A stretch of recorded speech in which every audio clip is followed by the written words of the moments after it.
Diolch yn fawr, pnawn da. I am Welsh, so I speak a bit funny. I now live in New Zealand, in Wellington. So kia ora, tēnā koutou, bit of Māori for you. I've got the honor of closing this wonderful kind of experience for me. Are we having fun yet? Is the title of my talk, and kind of a question straight back to you. My talk is about not kids, even though I include them and I got a youth work background. I'm going to talk about you guys in terms of adults and how we're really bad at play and how that's stopping some of the best in creativity out there. But before I start, I want to kind of start with a little bit of this, just to get you going in the mood, all right? You ready? Okay. Hopefully, sound. Shit. I'm going to go back. Are you ready again? There we go.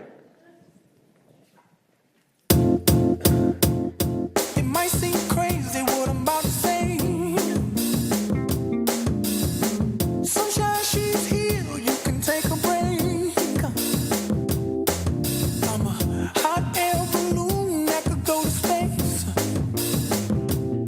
With the air, like I don't care, baby, by the way. Because I'm... So...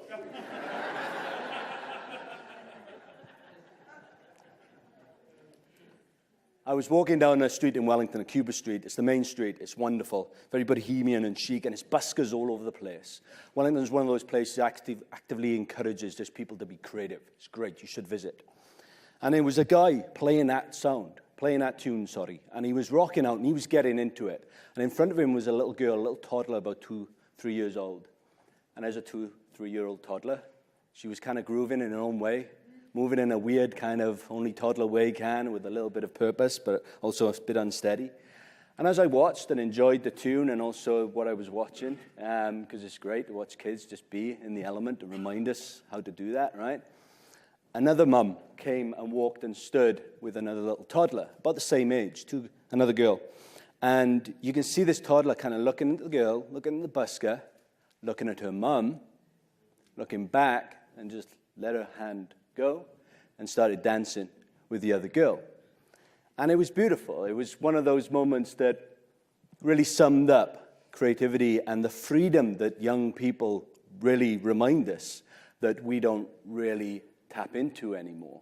The freedom to play, right? The freedom to be without judgment and just to groove in the middle of the street when the mood takes us. And I play Happy because obviously it's one of the coolest tunes on the planet. And there was a few of you grooving a little bit, just in your seats, you know, chair dancing, as we call it. But no one got up. And why is that? And that's my point. Adults are illiterate when it comes to play, most of you. Not most of you, because you're cool, young, and funky, right? And you're in this industry, and you're awesome, and you play like crazy. And I want to share what I discovered about play in terms of my background. I come from a social media background, run a couple of companies. I've delivered and developed training courses for people like UNICEF, Gates Foundation, BBC's, and the dark side of the force, like Cokes and Pepsi's. And play is a wonderful discovery mechanism. This is Plato. That's what he said about play, which I think is really descriptive but wonderfully uncovering. You can discover so much about a person when you give them that permission, that freedom to play. And I discovered that back in 2007. It took me a while of working with young people to really discover and unlock the potential. I was in Johannesburg at the, what was it called? The Young People's and Media and Summit for Children and Young People, something like that. It was in Johannesburg, 2007, and we were doing our digital journalist training. We had this little schema which basically took kids and gave them the equipment and taught them how to interview someone properly, ask open questions, frame it, then edit that down onto a machine and then put that up on YouTube and cross-post that onto a blog. A very simple publishing model now, but this was 2007 where even the cameras still had tapes, if you remember that. And I discovered something there. We had 4 days with a group of young people. Really, only one of them had held a video camera, and only 2 or 3 of them had played on a computer before. So the literacy was so low, we thought 2 days training, 2 days out in the field doing this stuff, creating content. And we failed miserably, because they ate it up in hours. absolute hours, and they were out there doing it. And I came up with something called the button theory because of this. And it's purely experiential, non-academic.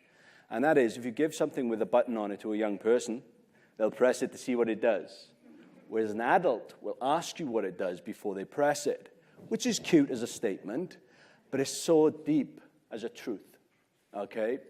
Because within a couple of years, I pivoted, and I was 85% of all our training was with adults, not with kids, even though I started a youth organization to train kids on new media, because they needed the training. And I sit next to adults sometimes today, and I say, click the click here button. And they say, what, the click here button? I say, yes, the click here button. And we have this merry dance of validation and freedom. And suddenly they click it, and they discover that you can't really break the web. Whereas young people will just click. And we think they're good at it. And a little secret is, kids are not good at technology. They're just good at pushing buttons and finding out and being madly curious, okay? And that's the differentiator. Nothing to do with digital natives or immigrants. It's just that they're madly curious, and they don't know how to fail yet. We are socialized into failure as adults, and that's what scares us. So for me, that underpinned whatever I did going forward. Playing is learning by stealth, if you need a nice tweetable. And so we decided to hide all our training or learning in the play. And that's what I do when I still sit with clients and mentor people, even CEOs. It's not a game unless you're involved, and I get them to stand up and draw things, and it's all fun, right? But it is about hiding the learning in play, and we need to play because we have a desire to play. But the fun thing is, we don't really have a desire to learn anymore. We have the desire for a status quo as adults. And this is lovely. This is something called the desire paths. I don't know if you ever come across it. In Scandinavia, they build parks, and then they don't put paths down. They wait a season, and they see where people walk, and then they decide where to put the paths. And I've done a lot of work in education in schools and with people who teach and stuff, and they recognize this because obviously they're kind of curtailed a little bit by the pathways that they have to take in terms of teaching, right, and validation. But we know if we give young people especially an aim, you got to learn how to do X, they'll find their own way there. I call it nudge economy, and in which you've got to nudge people back and forth rather than just teach them the path. They'll find their own way, and you've got to kind of mold to them, not the other way around, when they're playing especially. And I was in the Googleplex a couple of years ago, and I saw this, and I thought it was just a wonderful challenge. And I asked about it. I said, oh, what's that about? Is it like an initiative internally? Was someone kind of signing something? And they were like, oh, no, that's kind of someone obviously just printed that up and shoved it up. And I just thought that was delightful, you know, that they challenged their peers just to make something awesome. You know, I don't know what your kind of work looks like, and I don't know if it's covered with signs like that. And there's a lot of kind of media folks in the crowd, and I didn't know if you knew about this story, the Winky Dink guys, back in 1950 something. Jack Berry was on a show called The Winky Dink and You or something, and this was engagement back then, because there was a Winky Dink kit that you could buy for your kids, and it was like a little program that was like cartoons, and this guy used to come on and stop it. And the frame used to be join the dots, and he used to invite the kids with their Winky Dink kits, and you've got to be careful how you say that, to get out the acetate and put it on the screens, because back then, you know, it was polonium in the back, and you could stick to anything. And they had to draw the final frame of the cartoon. And that is media engagement back in the 50s.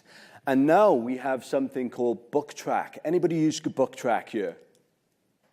Brilliant. I'm introducing something you haven't got a clue about. This made my brain melt. And just to give you a kind of context to this, I listened to this on a plane, and I sat next to a gentleman who thought I was having a fit or something. And he was like, "You're all right, dude?" And I was like, "Yeah, I'm just reading a book." Okay. This is some New Zealand developers coming up with how to reinvent the book. Apologies, maybe not. I don't know. Maybe you'll dig this and just kind of think, yeah, this is what I want to do. Check this out.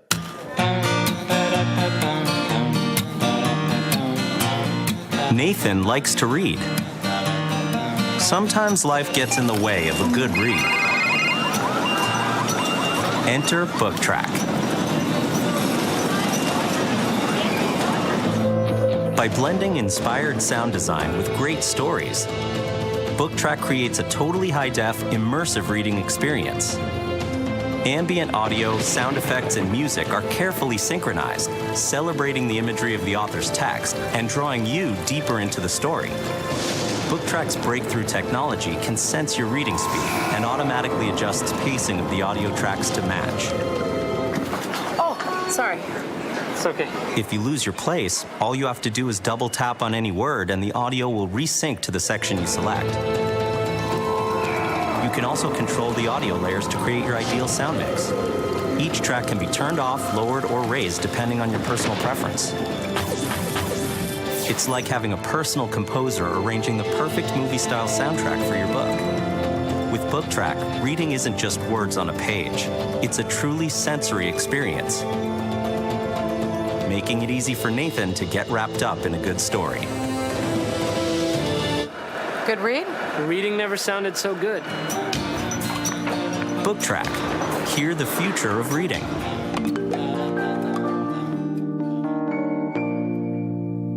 Cool. I downloaded Sherlock Holmes. There's some free titles you can read. And literally as you're reading it, it's like the wind blows outside. And you can hear the wind blowing. And a scream off in the distance, and you hear the scream.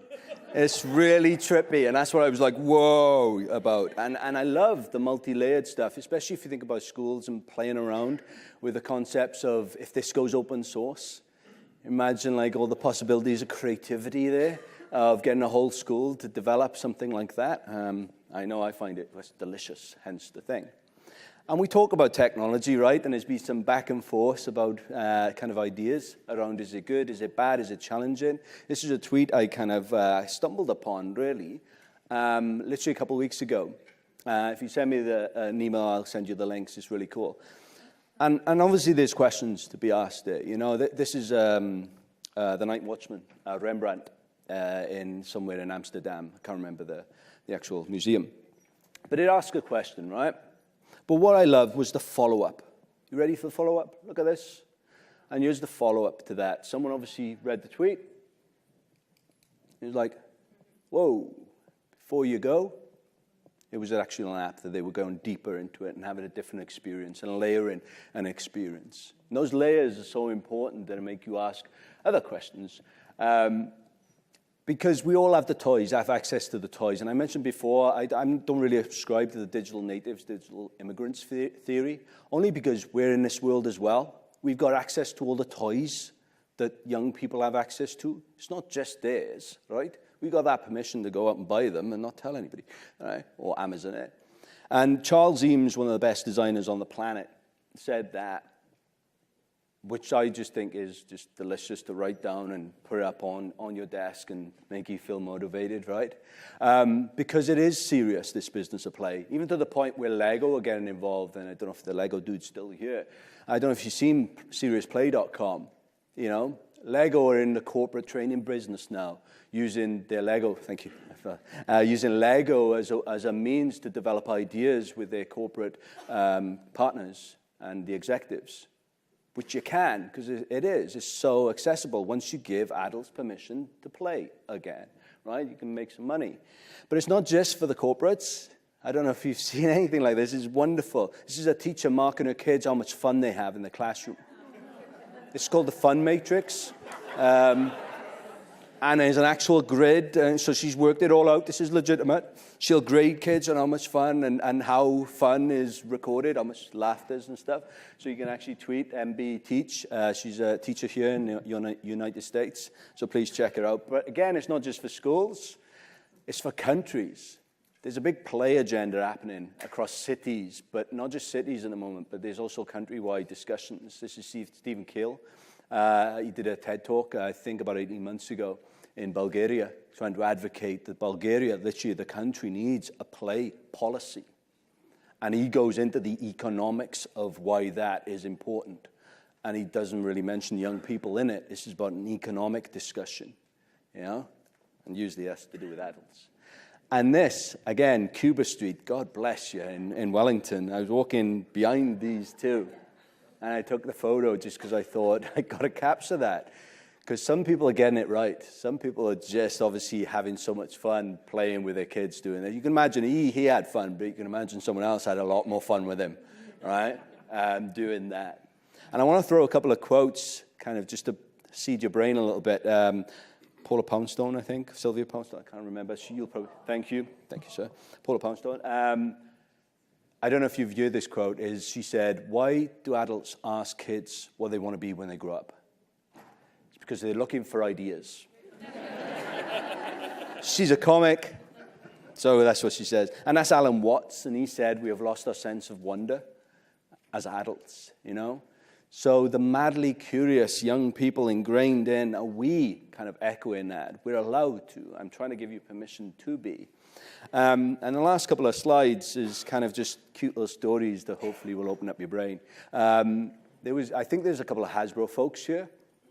I don't know, maybe they left. There we go. Hello, Hasbro. This is your first acquisition, right? Your first inventing acquisition, which is Mr. Potato Head. And in 1952, I think, this was launched onto the market. But what's fun, for 12 years, it was sold without an important Mr. Potato Head piece. The potato. The potato wasn't sold for 12 years because they kind of figured out everybody had a spud in the house. A potato, if you like. Hey, down at the back. And you could probably work out the plastics revolution technologies and that made it so that they could put it in there and cost effectiveness and all that things. But I'm going to use it as a metaphor in terms of trying to advocate for play is the missing ingredient in adults' lives and in our work adults' lives as well. Develop better solutions, ideas, more creative solutions or creative questions. Better questions are better answers for my business anyway. And for me, it's about a shift of perception when I'm working with clients. Usually it's around social media, social technologies, social policy, whatever. And I show them this slide because I really, really love this. When I first moved in New Zealand in 2011, I saw this in like a local store. And I walked in, and being the good, lovely person I am, I tried to walk over and turn it up the right way. But if you look at it, it's the right way up. The writing's the right way up. Okay? So they sell this in New Zealand. This is the map of their world. They got New Zealand where Britain is, right? If you know anything about cartography, of course, Britain's in the middle. We rule the world, God damn it, at that stage. But they just flip it. But what I love about this isn't wrong. This isn't broke. This is a map of the world. It's just from a different perspective, yeah?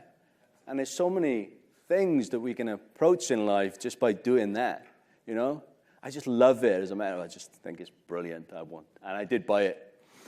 So I'll leave with this guy. This is Peter Drucker, if you don't know him. One of the coolest badasses, quote masters of the world. And he said, culture eats strategy for lunch or breakfast, depending on which quote you read of his.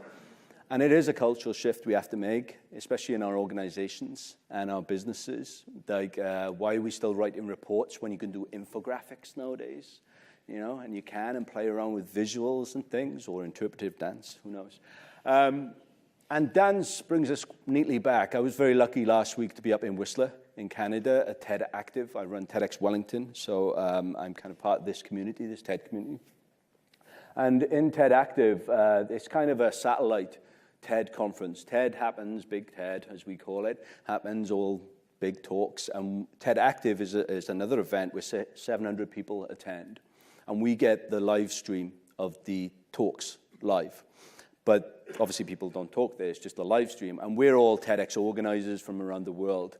And we just have a lot of fun, probably a little bit too much fun. This is literally Aloe Black, who did a talk, did some songs on the TED stage. And this was an impromptu dance party that happened without permission on the TED Active stage. Someone just got up, and I don't know if you've seen Derek Sivers, How to Start a Movement, TED Talk. You should. Derek Sivers, How to Start a Movement. Check it out. It's not about the first person that dances.